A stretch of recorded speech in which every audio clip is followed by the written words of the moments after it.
Yes, kita kembali lagi di FYP For Your Pagi. Ada Andin, Tapi dan memang juga Baby Z. seru banget ya bahas KDRT sekarang tuh. Ya. Betul. Maksudnya serunya tuh maksudnya wah ternyata udah banyak yang speak up, ada yang pernah mengalaminya. Betul. Sekarang Baby Z aku baru tahu loh kamu pernah mengalami KDRT juga. Pernah. Tapi sebelum KDRT kan kamu ketemu Lesti waktu Iya. bro. Cerita apa sih sama kamu?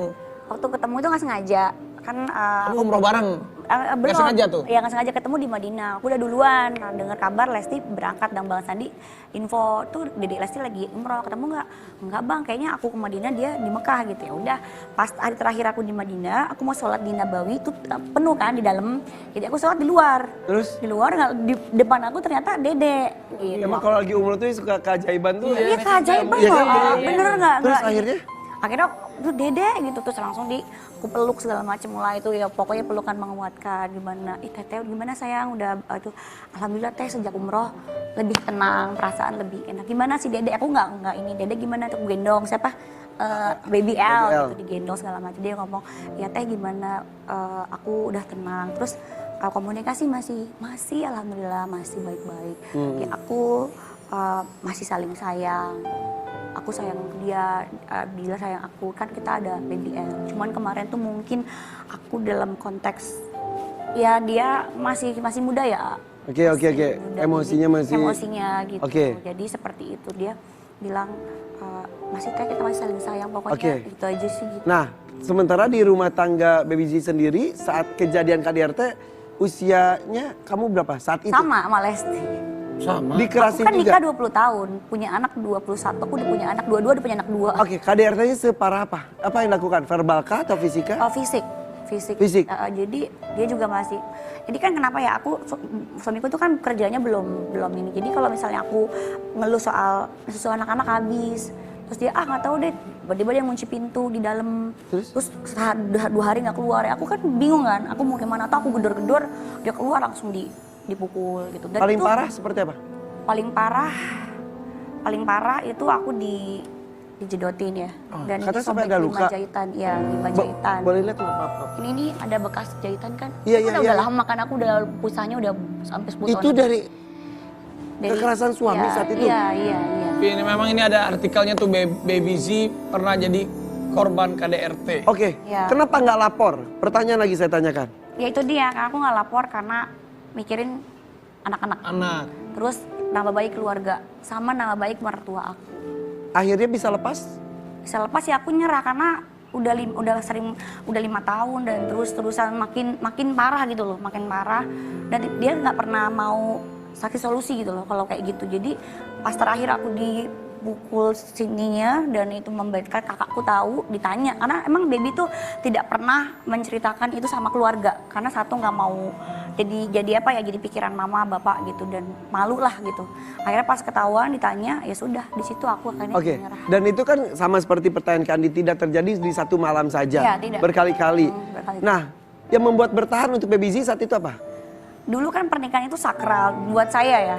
Perceraian itu adalah aib, dan bertahan itu karena aku nggak mau anak-anakku tuh nggak punya bapak gitu. Terus dan posisi aku di rumah tangga dan nggak kerja. Kalau aku bercerai, aku gimana ya nasib anak-anak aku gitu. Oke, Ya, saat itu akhirnya bertahan, akhirnya menyerah. menyerah. Yang membuat kamu akhirnya yakin waktu itu pisah itu gimana? Dan pisahnya baik-baik atau enggak waktu itu? Ya awal-awal nggak baik-baik, karena posisinya pas abis dipukulin itu aku pulang ke rumah mama, kakakku tanya, kakakku tuh nelfon dia baik-baik. Kalau misalnya adik saya tidak bisa menjadi sesuai yang kamu mau, jangan pukul. Kembalikan. Kasih tahu ke keluarga bagaimana saya menjelaskannya gitu. Oke. Tapi kalau emang Erik kamu nggak siap, pulangin aja kayak gitu. Oke. Kan kemarin sempat ngobrol dengan Lesti. Ya. Lesti memutuskan untuk memberikan kesempatan lah. Ya. Kamu sendiri melihatnya seperti apa? Kalau saya kan nggak mau nyerang psikisnya dia ya, jadi saya cuma bilang gini, kalau emang masalah seperti itu, diomongin baik-baik, kasih perjanjian yang bener-bener, surat pernyataan yang bener-bener dia tidak akan pernah melakukannya lagi, Neng, gitu loh. Mungkin lebih ke keluarga dua belah pihak sama lawyernya lebih tulis seperti itu. Iya. Gitu. Ya. Tapi kalau ngobrol lagi sampai pas kemarin udah ada komunikasi lagi belum sama Lesti? Kan udah nyampe kan kemarin Enggak. ngobrol di Mekah tuh, Enggak. Medina. Sampai sini ada komunikasi Nah, lagi nggak? sama Bang Sandi aja. Sama Bang Sandi aja. Bilang Dede lagi menguatkan, bakal Tapi lagi. menurut Baby Z, ini kan sekarang sudah dicabut laporannya. Bagaimana menurut komennya Baby Z? Baik lagi. Aku sih setuju. Kalau pribadi ya, aku setuju dia ituin karena dia bilang memang karena Mencabut anak. laporannya. Ya, kalau misal itu, tapi untuk meneruskan maaf ya rumah tangga ya mungkin perlu dipikirkan lagi. Karena ini pengalaman kedua orang perempuan di sini yang pernah mendapatkan kekerasan, memberikan kesempatan, terjadi lagi, kesempatan lagi, terjadi lagi, dan itu Karena KDRT emang agak nagih sih ya gitu. maksudnya Kalau udah maksudnya nagih itu sang kalau pelaku udah atau terjadi sang sama si pelakunya. oh, pelaku. Saya maaf ya, saya nggak suka KDRT, saya lebih suka KD Yuni lah. Itu penyanyi dua-duanya lebih bagus. Nyanyinya itu lebih bagus. Nggak biar ketawa dari tadi. Saya deg-degan dengan cerita itu guys. Biar cair suasana. Oke. Tapi Adi pernah dengar itu nggak Stockholm Syndrome? Apa tuh Nah, Stockholm Syndrome? kita akan mengetahui bersama ya, apa itu Stockholm Syndrome. Kita lihat bersama, ini dia. Mungkin ada hubungannya. Oke, dan kita sudah terhubung dengan psikolog, ada Mbak Analisa Widyaningrum. Halo Mbak Analisa. Halo, selamat pagi semuanya. Selamat Mas pagi. Irfan, Raffi, Mbak Andi, dan Ya, juga Mbak. pagi. Mbak, tadi kita membahas tentang sindrom apa Mbak tadi Mbak?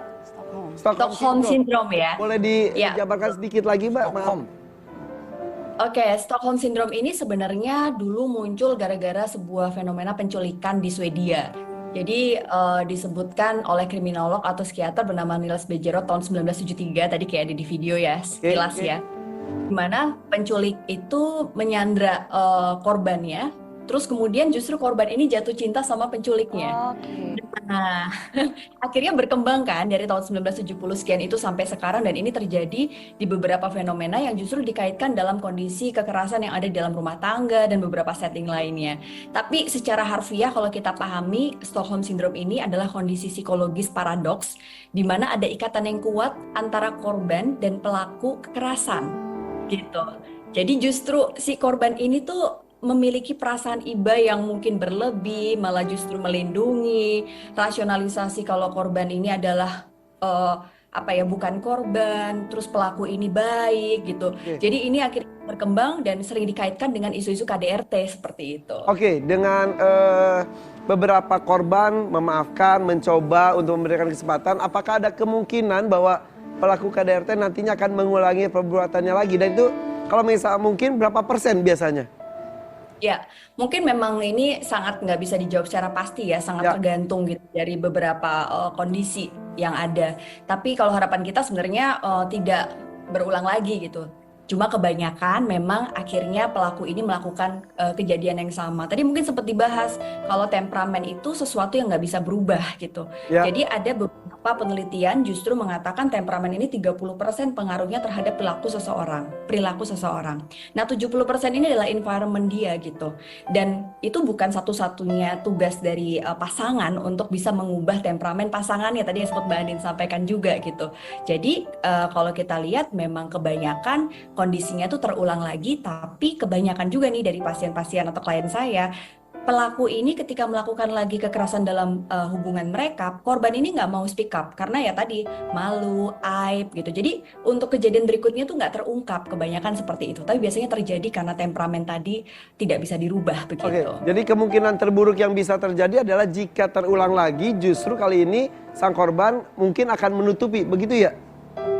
Iya, betul banget, karena memang biasanya kalau memang ini dikatakan mengalami Stockholm tadi gitu ya, atau mungkin kaitannya bukan hanya Stockholm, tapi misalnya ya tadi ada rasionalisasi dan pertimbangan-pertimbangan karena relasi pernikahan, contohnya anak, tadi Mbak Baby sempat nyebutin. Jadi akhirnya demi anak mereka akhirnya kembali lagi. Terus ada harapan bahwa pasangannya akan berubah, dan bahkan beberapa pasangan atau korban ini ketika mendapatkan kekerasan mereka justru menyalahkan diri mereka.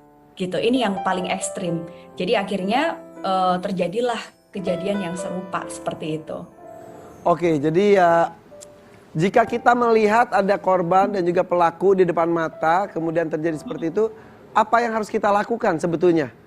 Memberikan ruang Oke. atau tekanan atau Atau bagaimana? langsung lapor polisi. Bagaimana? Ya, enggak maksudnya ketika kembali lagi hal yang Oke. terjadi ya. Baik, memang kalau kita lihat visum itu harus dilakukan ya, karena kalau terjadi hal-hal yang tidak diinginkan itu bisa terbukti gitu.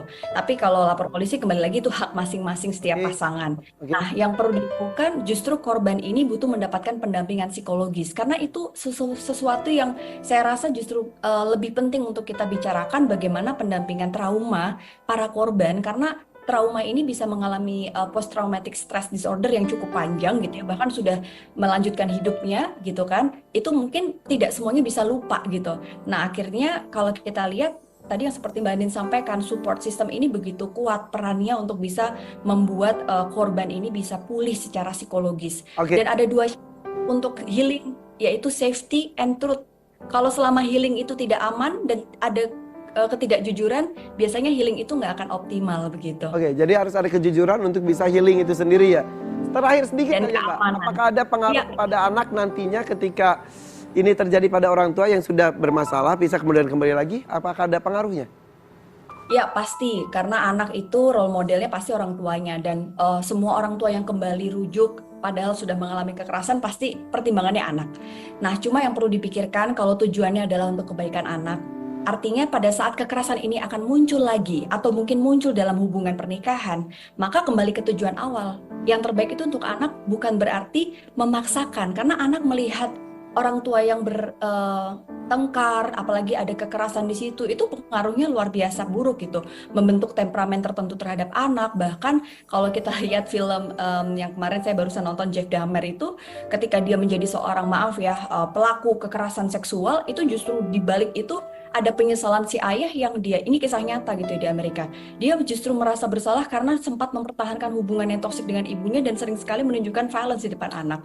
Jadi kalau memang terjadi lagi, silahkan untuk cari profesional konselor pernikahan. Kalau memang nggak bisa, berpisah itu mungkin bisa jadi lebih baik untuk kondisi semua Oke. pihak termasuk anak. Sip. Terima Terima kasih, kasih Mbak. Mbak Nolisa. Terima kasih. Terima kasih banyak. Terima kasih ya.